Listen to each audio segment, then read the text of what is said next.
Welcome to episode 6 of Walking Wisdom with me, Dr. Aman Bhonsle. And today we're going to be, I know it's been a bit of a gap, we're going to be talking about something very interesting. You can see my hair's growing back. All kinds of things are happening now. There's a virus antidote around the corner for the coronavirus. So people are excited. Life is going back to normal in smaller, iterative ways. So I got thinking about this topic that I've been wanting to talk about for a very long time. It's on the subject of consistency. What is consistency now? What is it? Consistency is the ability to deliver the same results that you were once reputed for over and over and over again, so that you are seen as someone reliable, someone who delivers a fairly standard quality of services or whatever it is that you're offering out here to the world. So we're going to try to understand this concept of consistency a little better. Now, whatever you do in this world, whatever it is you offer the world, whether it's your role as a professional, as a friend, as a lover, as a partner, as a spouse, as someone in the family, as a son, whatever your role is, whatever it is that you are contributing in the world, there will be a certain expectation from people of a certain consistent quality, so that you're easier to predict, so that it's easier for them to deal with you, so that there's a fairly standard way and a fairly standard expectation mandate from you based on what you have been known to provide a situation. So, for example, if you're a very intense person, very vocal, very honest, that's what will be expected from you. If you're extremely detail-oriented, someone extremely finicky about, the smallest of things as a businessman, you're very particular about what consumers have access to in terms of your range of products, or whether you're someone who's in love and who's extremely vocal, demonstrative, extremely caring, nurturing, someone who's always invested in the relationship, always clued into what your partner is going through.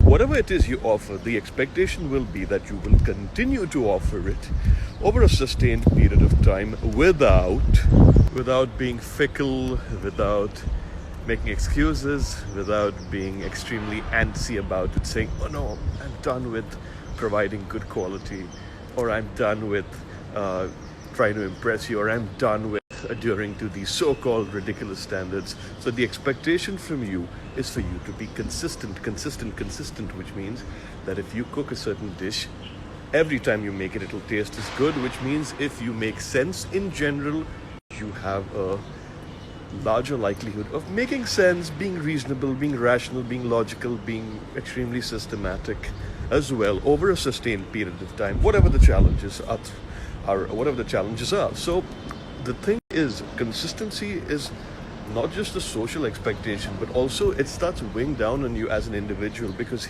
hey, your reputation's on the line. So are you going to be seen as someone who's a bit scatterbrained, as someone who doesn't measure up, as someone who doesn't understand quality, as someone who's fickle, as someone who is seen as a bit random, a bit unhinged, a bit confused?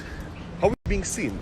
Now, I know I've said this a lot of times in my videos. I've said, don't give a damn about what other people think about you, because their opinion is going to change as their needs evolve and as you evolve. So a lot of things are constantly moving. These moving pieces will lead to a fairly inconsistent picture of how you are perceived as a lover, as a friend, as an individual, as a professional, as a business owner, as all the roles that you inhabit. So, of course, the idea is not to be a slave to these perceptions of yourself, but most importantly, what people say about you before you enter the room is your brand. What people think about you when your name gets thrown up is your reputation. And if it's the reputation of someone who isn't consistent, is extremely unpredictable, or someone who can't be trusted, for example, if you don't show up on time, or for example, if you are someone who just doesn't understand the value of other people's feelings, so if you're someone who's extremely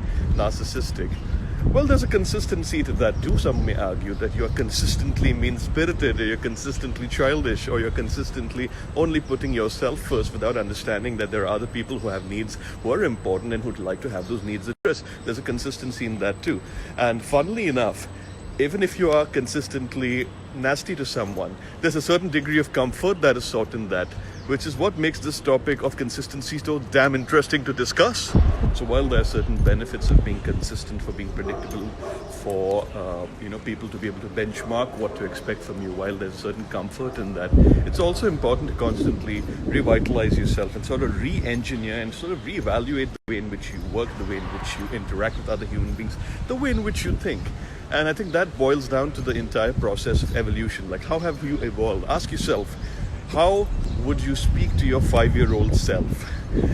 And by 5-year-old self, I mean the person you were exactly 5 years ago to this date. How would you speak to that person? What advice, pro bono, tips would you give to that person? What would you tell that person? Would you say, hey, you got to change this, man. You got to look into this. You got to fix this, get this in order.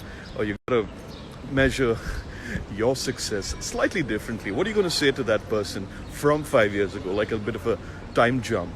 So while there are certain advantages of people, knowing a little bit about the quality that you offer, the quality of a friendship, the quality of a service, the quality of interaction, while there are advantages to people knowing what to expect, in the name of consistency, I think the paradox lies in the fact that I think all human beings, by the very process of their personal evolutions, are going to change a little bit. They're going to modify who they are. So by that logic, you'll always be a little inconsistent, because the objectivity that you inject into situations is also informed by the many choices you have made and by the information that is accessible to you, which will keep changing. You will constantly be growing. You will constantly be seeing things differently and anew.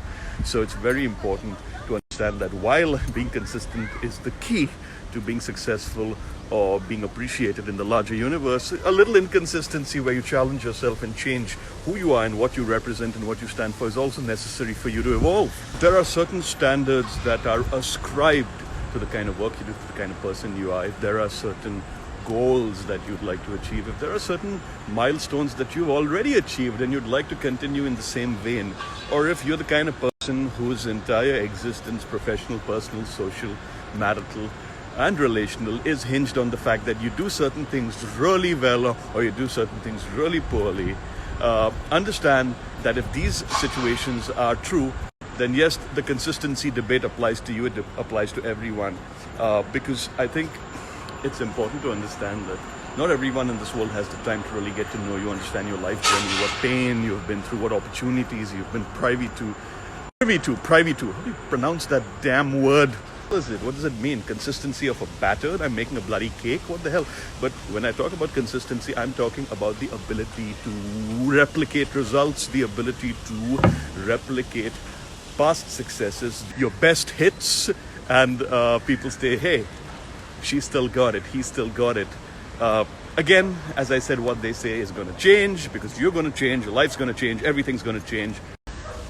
So be a little consistent, at the same time surprise yourself, throw yourself in the deep end, not of this pool. This pool doesn't have a deep end, and unfortunately it hasn't been used. Throw yourself into situations, do things that surprise you. Embrace this process of change. There's nothing wrong with it, but at the same time know that there's going to be this overriding expectation that you do things a certain way, you be a certain way, you think a certain way, you talk a certain way.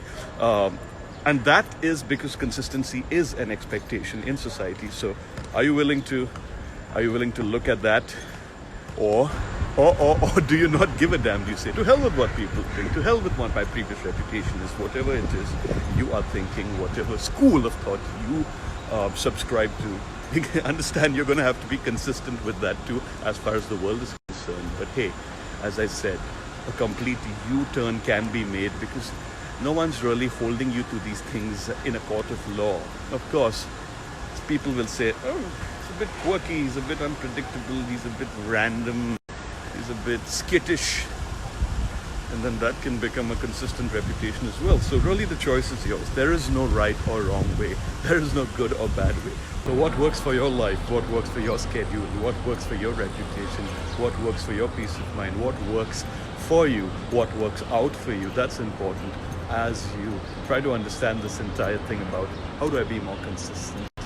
And by extension, how do I be more focused? And how do I build something of value in terms of a reputation, an empire, a business, a relationship, a family? There's always something we're building, isn't it? So if you want to build it, you want to build it in a steadfast and clear manner. not just because you have a reputation to protect, because I think you owe that to yourself. Don't you owe good quality, excellence, and a general feeling of well-being to yourself? Think about that. Lovely. I have nothing more to say.